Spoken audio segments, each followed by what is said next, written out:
सम्राट बीजेपी के नेता हैं, बीजेपी उनके पीछे खड़ी है, उन्हें मांझी की तरह हटाना तो मुश्किल है, लेकिन नीतीश कुमार के बिना भी बीजेपी सरकार नहीं चला सकती, ये भी सच है। और नीतीश कुमार को भरोसे में लेकर ही बीजेपी को आगे बढ़ना पड़ेगा। तो अभी सम्राट चौधरी दिल्ली गए हुए हैं, विजय सिन्हा की भी तस्वीर आ रही है, प्रधानमंत्री से मिले हैं, सम्राट चौधरी भी दिल्ली में हैं। इधर पूर्व CM Nitish Kumar deputy CM Vijay Chaudhary से सरकार के कामकाज की रिपोर्ट मांग रहे हैं। क्या मांझी वाली कहानी दोहरा रहे हैं नीतीश? सीएम सम्राट क्यों पहुंचे हैं दिल्ली? नमस्कार, आप देख रहे हैं सिटी पोस्ट लाइव। मैं हूं सृष्टि राज। 28 मई को करीब आधे घंटे तक बंद कमरे में डिप्टी सीएम विजय चौधरी से मुलाकात के बाद पूर्व सीएम नीतीश कुमार को लेकर ये सवाल उठने लगा है कि क्या वो सुपर सीएम की भूमिका में रहना चाहते हैं। उन्होंने विजय चौधरी से सरकार के काम की रिपोर्ट मांगी। राजनीतिक गलियारों में हलचल मची है। सबके जहन में एक ही सवाल उठ रहा है कि क्या मांझी प्रकरण को दोहराने जा रहे हैं नीतीश। आइए जानते हैं विस्तार में। हमारे साथ मौजूद हैं chief editor Shrikant Pratyush sir. Sir, क्या नीतीश कुमार के मांझी प्रकरण को दोहराने की अटकलें लगाई जा रही है, क्या वो करेंगे? अब देखिए, वो पहुंचे थे डिप्टी सीएम विजय चौधरी के पास, उनके साथ बैठक की, मीटिंग की कुछ देर तक की, और उसके बाद जाते समय कहा कि भाई आकर बताइए कि सरकार का कामकाज का रिपोर्ट दीजिए। तो जब सरकार के कामकाज की रिपोर्ट मांगी, उसको लेकर अटकलों का बाजार गर्म हो गया है। मतलब नीतीश कुमार चुपचाप बैठने वाले नहीं हैं, वो अभी भी सुपर सीएम की भूमिका में हैं। जब नीतीश कुमार ने मुख्यमंत्री पद से इस्तीफा दिया और राज्य की कमान बीजेपी के सम्राट चौधरी के हाथों में गई, तब एनडीए के नेताओं ने स्पष्ट कहा था कि सरकार नीतीश कुमार के मार्गदर्शन में चलेगी। अब नीतीश कुमार का यह तेवर साफ दिखाता है कि वह भले कुर्सी पर नहीं है, लेकिन बिहार की सत्ता का रिमोट उनके हाथ में है और वह सुपर सीएम की भूमिका में हैं, जो मुख्यमंत्री सम्राट चौधरी के नेतृत्व वाली सरकार के फैसले की खुद मॉनिटरिंग कर रहे हैं। मुलाकात के वक्त जब विजय चौधरी ने कैबिनेट में हाल में हुए फैसलों और गतिविधियों का जिक्र किया, तो नीतीश कुमार ने तपाक से कहा, ये सामने आइए, आकर एक एक चीज बताइएगा, मतलब सरकार की रिपोर्ट दीजिए।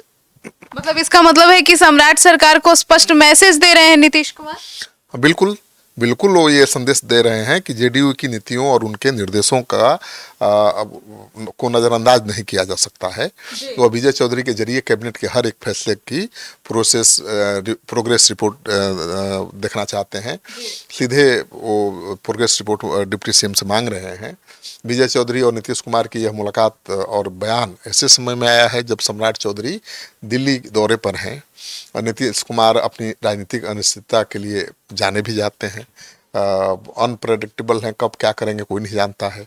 कैमरे के सामने ऐसा बयान देकर उन्होंने फिर से याद दिलाया है कि भले ही वह राज्यसभा जा चुके हों, केंद्रीय राजनीति में सक्रिय हों, लेकिन बिहार की ब्यूरोक्रेसी और गवर्नेंस पर उनकी पकड़ अभी भी बनी हुई है। उनकी बातें नहीं मानी गई तो आगे भी कोई बड़ा फैसला ले सकता है। जी, मतलब जेडीयू के भीतर जो है ऑल इज वेल है या फिर कुछ गड़बड़ चल रहा है सर? आप देखिए, सरकार 2 गठबंधन की होती है, इसमें तो 5-5 दलों के नेता हैं, तो 5 दलों की सरकार है और बीजेपी जेडीयू सबसे बड़ा दल है, तो दोनों दलों के बीच खींचतान तो रहेगी, लेकिन सरकार ठीक ही चल रही है। सम्राट चौधरी कोऑर्डिनेशन बनाकर चल रहे हैं। नई सरकार के गठन को करीब 1.5 महीने हो चुके हैं और कोई ऐसी बात सामने नहीं आई जिससे लगे कि सरकार खतरे में है। लेकिन नीतीश कुमार के बयान के बाद ऐसे कयास लगाए जा रहे हैं कि नीतीश कुमार केवल सरकार ही नहीं बल्कि अपनी पार्टी जेडीयू के भीतर जो सुगबुगाहट चल रही है उसका फीडबैक चाहते हैं कि पार्टी क्या सोच रही है, पार्टी के लोग क्या सोच रहे हैं, पार्टी में क्या चल रहा है। वह यह भी जानना चाहते हैं कि जेडीयू कोटे के मंत्रियों और विधायकों में नए सत्ता समीकरणों को लेकर क्या सोच है, ताकि आगामी राजनीतिक चुनौतियों के लिए संगठन को तैयार किया जा सके। और 28 मई को डिप्टी सीएम विजय चौधरी के पटना स्थित सरकारी आवास पर पहुंचे थे नीतीश कुमार और दोनों नेताओं के बीच एक छोटी सी बैठक हुई थी। और डिप्टी सीएम विजय चौधरी के पटना स्थित सरकारी आवास से जाते समय पूर्व सीएम नीतीश कुमार ने कहा था कि शाम में आइए और मिलकर सारी बातें बताइए। तो चर्चा चल रही कि भाई अब तो लगता है कि सरकार के कामकाज की समीक्षा कर रहे हैं नीतीश कुमार ही सुपर सीएम है। जी, मतलब कि डिप्टी सीएम से जिस तरीके से वो रिपोर्ट तलब कर रहे हैं, काफी चर्चा का विषय बन गया है। हाँ, इसलिए हो गया है ना कि संवैधानिक रूप से कहा जा रहा है कि क्या पूर्व सीएम डिप्टी सीएम से सरकार के कामकाज के हिसाब मांग सकते हैं? क्या डिप्टी सीएम सरकारी दस्तावेज, कामकाज से संबंधित रिपोर्ट पूर्व सीएम को सौंप सकते हैं? संवैधानिक रूप से भले ये ऐसा नहीं कर सकते हैं, लेकिन गठबंधन की राजनीति के व्यवहारिक नियमों के मुताबिक तो ऐसा कर ही सकते हैं। वो एनडीए के बड़े नेता हैं, जेडीयू के सुप्रीमो हैं, और सरकार बीजेपी जेडीयू की चल रही है, तो अपने मंत्रियों के कामकाज का हिसाब तो मांग ही सकते हैं। संविधान में राज्य सरकार के कामकाज, मंत्रियों की जवाबदेही और फाइलों की समीक्षा को लेकर प्रावधान स्पष्ट है। भारतीय संविधान के अनुच्छेद के मुताबिक राज्य की मंत्रिपरिषद सामूहिक रूप से राज्य की विधानसभा के प्रति उत्तरदायी है। प्रशासनिक रूप से सरकार का मुखिया सीएम होता है, और सीएम केवल मुख्यमंत्री के पास ही संवैधानिक अधिकार है कि वो अपने मंत्रियों से आधिकारिक तौर पर कामकाज की रिपोर्ट मांग सके।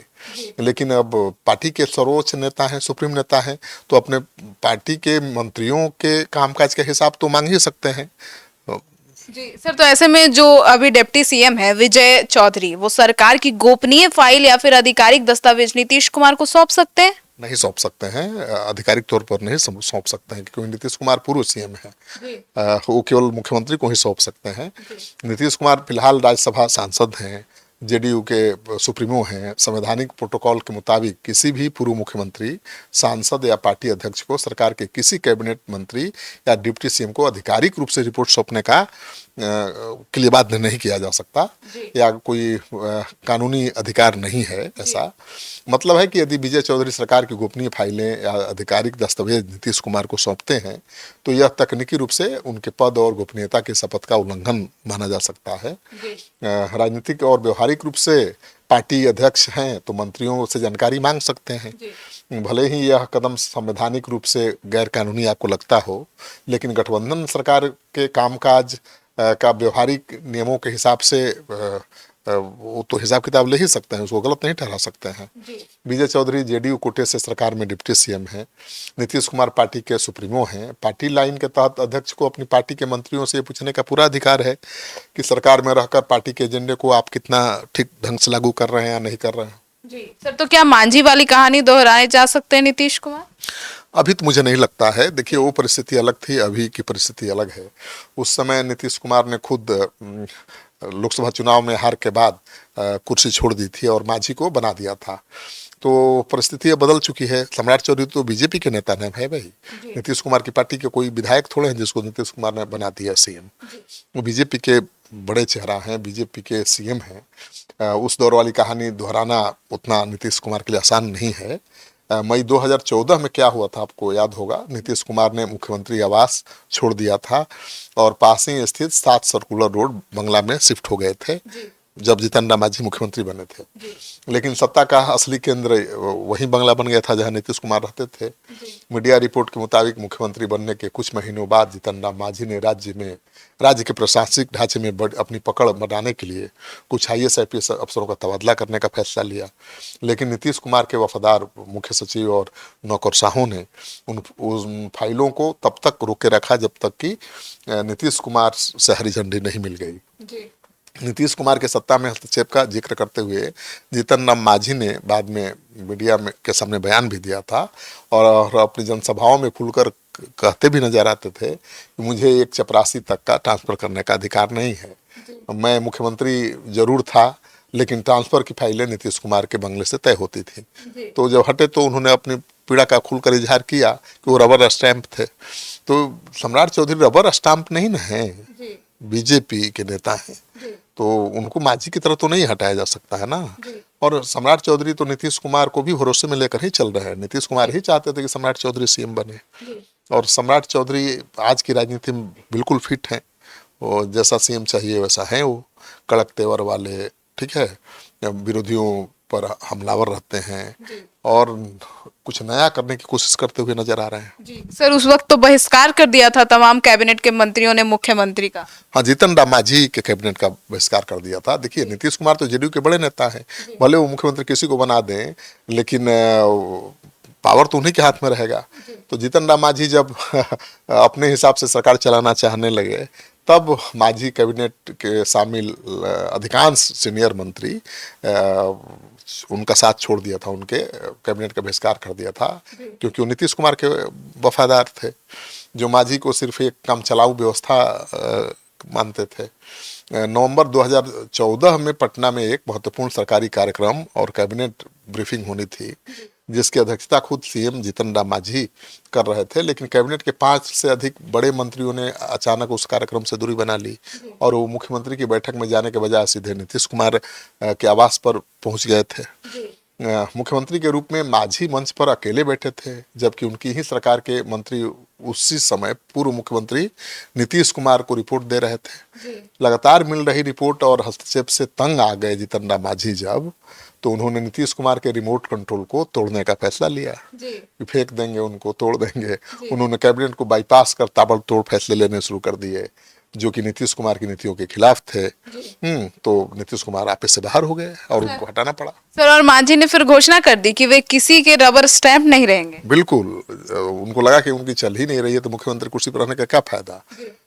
उन्होंने दलितों के लिए ठेकेदारी में आरक्षण जैसे महत्वपूर्ण फैसले ले लिए, बिजली बिलों की माफी का फैसला ले लिया, गरीब श्रवणों को आरक्षण देने जैसे लगभग 34 लोक लुभावन फैसले कर दिए। तो इन फैसलों से नीतीश कुमार इतने असहज हो गए कि उन्होंने तुरंत जेडीयू विधायकों की बैठक बुलाई और मांझी के इन फैसलों को पार्टी की छवि को नुकसान पहुंचाने वाला बता दिया। इसके बाद ही नीतीश कुमार ने मांझी को कुर्सी से हटाने की अंतिम स्क्रिप्ट तैयार की। लेकिन इस बार नीतीश कुमार के लिए ऐसा कर पाना बहुत आसान नहीं है। सम्राट बीजेपी के नेता हैं, बीजेपी उनके पीछे खड़ी है, उन्हें मांझी की तरह हटाना तो मुश्किल है, लेकिन नीतीश कुमार के बिना भी बीजेपी सरकार नहीं चला सकती, ये भी सच है। और नीतीश कुमार को भरोसे में लेकर ही बीजेपी को आगे बढ़ना पड़ेगा। तो अभी सम्राट चौधरी दिल्ली गए हुए हैं, विजय सिन्हा की भी तस्वीर आ रही है, प्रधानमंत्री से मिले हैं, सम्राट चौधरी भी दिल्ली में हैं। इधर पूर्व CM Nitish Kumar deputy CM Vijay Chaudhary से सरकार के कामकाज की रिपोर्ट मांग रहे हैं। तो अटकलें तो लगाई जाएंगी, अटकलों का बाजार गर्म है, लेकिन देखिए क्या होगा ये तो कहना बड़ा मुश्किल है। तो सुना आपने, तो अब आपकी क्या राय है नीतीश कुमार को लेकर, अपनी राय जरूर बताइएगा। धन्यवाद।